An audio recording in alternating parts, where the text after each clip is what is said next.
তিলের নাড়ু বানানো কত সহজ, না দেখলে বিশ্বাসই হবে না। সামনে পুজো আসছে, প্রত্যেকে আমরা নাড়ু বানিয়ে থাকি। তবে এই নাড়ু বানাতে গেলে এক এক সময় অনেক রকমের ঝামেলার মধ্যে পড়তে হয়। সঠিক মাপগুলো জানা থাকলে দেখবেন কোনো রকম ঝামেলা মনে হবে না। আর এই ভিডিও দেখার পর যে কেউ অনায়াসে একদম পারফেক্ট নাড়ু বানিয়ে নিতে পারবেন। নাড়ু এত সুন্দর হবে, দেখে মন ভরে যাবে। নমস্কার বন্ধুরা, নতুন একটা পর্ব দেখার জন্য আপনাদের সকলকে স্বাগত জানাই। আজকে লক্ষ্মী পুজোর স্পেশাল বানিয়ে দেখাবো তিলের নাড়ু। সামনে লক্ষ্মী পুজো, বাড়িতে খুব সহজভাবে সঠিক মাপ সহ একদম পারফেক্ট তিলের নাড়ু বানিয়ে নিতে পারেন। আর এইভাবে তিলের নাড়ু তৈরি করলে সব থেকে সেরা মনে হবে। তো চলুন, আশা করছি রেসিপিটি অনেক ভালো লাগবে। প্রথমে গ্যাস ধরিয়ে কড়াই বসিয়ে দিয়েছি। এখানে আমি নিয়েছি সাদা তিল, চাইলে কালো তিলটাও নিতে পারবেন, তবে সাদা তিলটার নাড়ু বেশি খেতে ভালো লাগবে। একটা বাটি মেপে নিয়ে নিচ্ছি 2 বাটি তিল, আর একটা বাটির মধ্যে রয়েছে 200 গ্রাম করে তিল। শুকনো কড়াইয়ে নিয়ে নিচ্ছি তিলটা।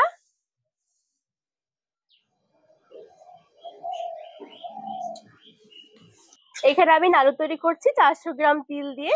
চাইলে কিন্তু আপনারা আরো কম তিল নিয়েও নাড়ু তৈরি করতে পারবেন। আর এই 400 গ্রাম তিলের নাড়ু কিন্তু অনেকটাই হবে। এবারে এই তিলগুলো হালকা আঁচে নেড়ে চেড়ে ভালো করে ভেজে নেব। এখানে যত সুন্দর তিল ভাজা হবে তত বেশি খেতে ভালো লাগবে। অবশ্য করে হালকা আঁচে ভাজতে হবে, তা না হলে কিন্তু তিল পুড়ে যাবে, তখন আবার দেখতে ভালো লাগবে না।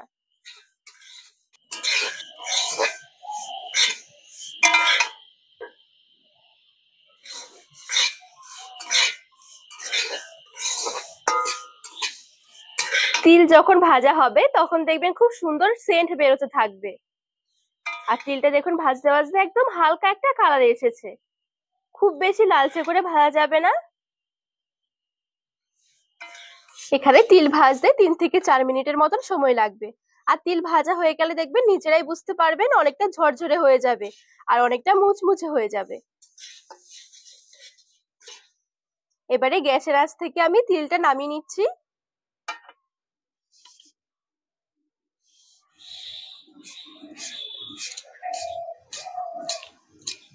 তো তিল ভেজে আমি তুলে নিয়েছি একটা থালার মধ্যে। কিছুটা আখের গুড় এদিকে কেটে নিয়ে নিচ্ছি।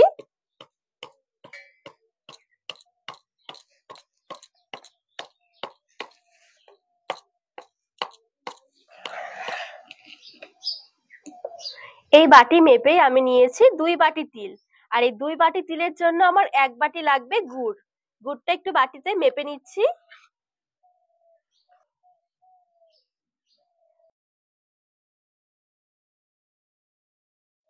তো এই দেখুন পুরো ভর্তি ভর্তি 1 বাটি আমি আখের গুড় নিয়ে নিয়েছি। আবারও গ্যাস ধরিয়ে কড়াই বসিয়ে দিয়েছি। এবারে এই গুড়টা কড়াইয়ে নিয়ে নিচ্ছি।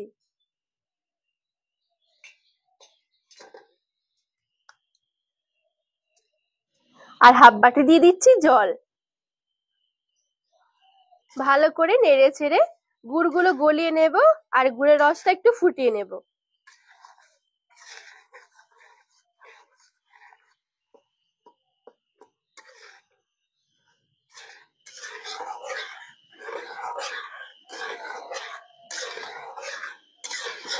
এখানে গুড় গলে গিয়ে গুড়ের রসটা খুব সুন্দরভাবে ফুটে উঠেছে।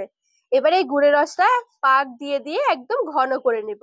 ঘন করে একদম চিটচিটে একটা গুড়ের রস বানিয়ে নিতে হবে।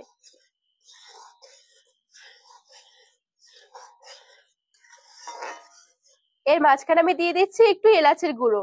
3টে এলাচের ভেতরের বীজগুলো একটু আদা ভাঙা করে গুঁড়ো করে নিয়েছি। দিলে দেখবেন ফ্লেভারটা খুব সুন্দর আসবে।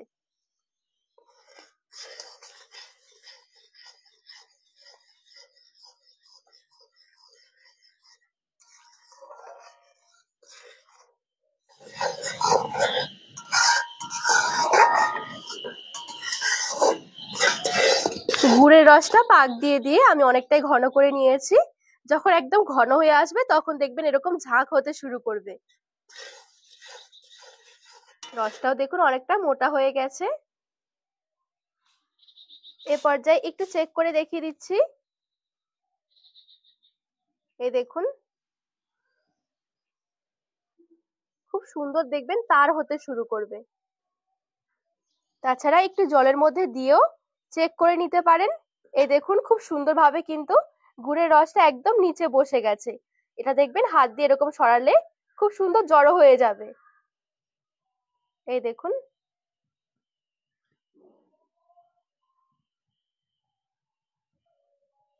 দেখুন খুব সুন্দরভাবে কিন্তু এটা হাতেও উঠে এসেছে। তার মানে এখানে পাক খুব সুন্দরভাবে দেয়া হয়ে গেছে। গুড়ের পাক ঠিকঠাক ভাবে না হলে কিন্তু নাড়ুগুলো বাঁধা যাবে না। ঠিক এভাবে করে একটু চেক করে নিতে পারেন।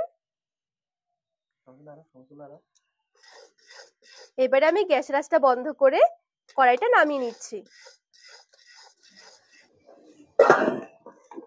এবারে ভাজা তিলগুলো দিয়ে দিচ্ছি। ভালো করে নেড়ে ছেড়ে মিশিয়ে নেব।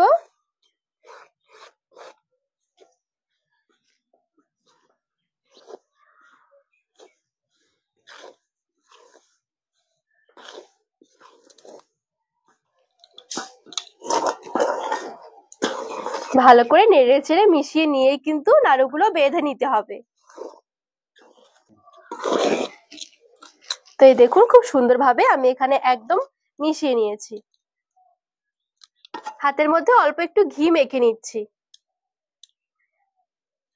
এবার এখান থেকে অল্প অল্প করে নিয়ে নাড়ুগুলো তৈরি করে নেব।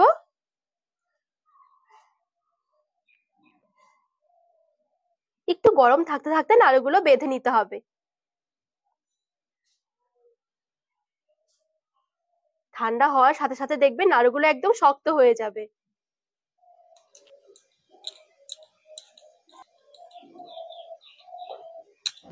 সবগুলো নাড়ু আমি তৈরি করে এবারে একটা থালার মধ্যে সাজিয়ে নিয়েছি। নাড়ু ঠান্ডা হয়ে গেলে দেখবেন খুব সুন্দর জমে যাবে।